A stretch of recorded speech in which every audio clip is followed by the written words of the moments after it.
but there is a steadiness, a constancy in your nature to where you can make and keep promises to yourself and to others, where you can treat others with kindness without capitulating your convictions. In short, to where you can begin to practice the other habits which build on top of it. How many here feel better when the weather outside is great? There's physiological reasons for that. Endorphins are released, chemical substances inside the mind, through sunlight. How many do better when you feel better?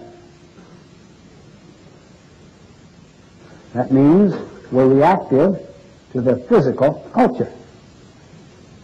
If you were proactive, you would carry your weather within you, regardless of the physical culture. And through exerting positive energy and smiling, you also release endorphins. What about the social culture? How many feel better when you're treated better? How many do better when you feel better? That's being reactive to the social weather, the social culture. What if you could learn to carry your social weather inside so that you can be consistent in extremely difficult, adverse situations, in pursuing worthy purposes and living by natural laws or principles? That's what it means to be proactive.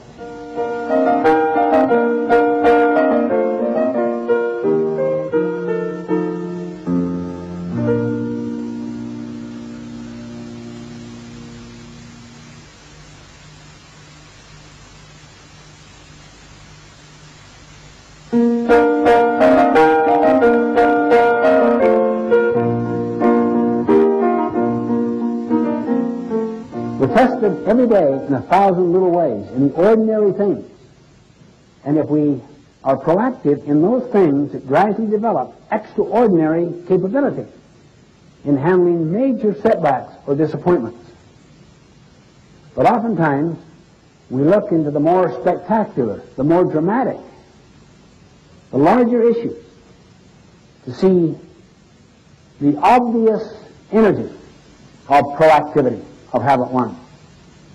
For instance, Viktor Frankl, the Austrian psychiatrist, imprisoned in the death camps of Nazi Germany because he was a Jew, experienced unbelievable indignities and tortures. He was raised in the Freudian tradition that you're basically a product of your childhood.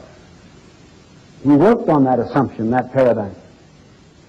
But while he was in the death camps, he began to observe some very interesting things. Some people were animals, others were saints, with the same circumstances. He himself experienced terrible things. Some of his own loved ones were cremated. He expected the same fate. For some reason, they saved him for experimental purposes. One day, they stripped him naked, put him under white light, and began to perform those ignoble sterilization experiments upon his body, and he discovered what he called the last human freedom, the power to choose my response to any condition, to anything that happens to me. He called the last human freedom. And he cultivated a sense of meaning, so that he saw himself in his imagination lecturing to his students in Austria following his release from the death camp about the very experiences he was having at the time, about the insights, the learning he was acquiring. And he came to postulate that the highest value at all is the power to choose your attitude in situations over which you have no control. That was the last human freedom. You want to see evidence of that? How many of you have ever had a loved one, a dear friend, family member, go through a terminal illness with a magnificent attitude? How many have experienced that? Now look at the hands. Look at the number.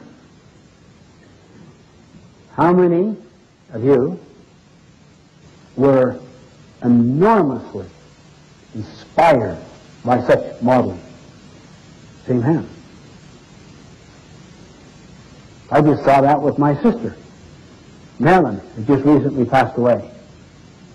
The night before she died, she told me, my only desire is to teach my children and my grandchildren how to die with dignity and with a desire to contribute and to live life nobly and based on principle.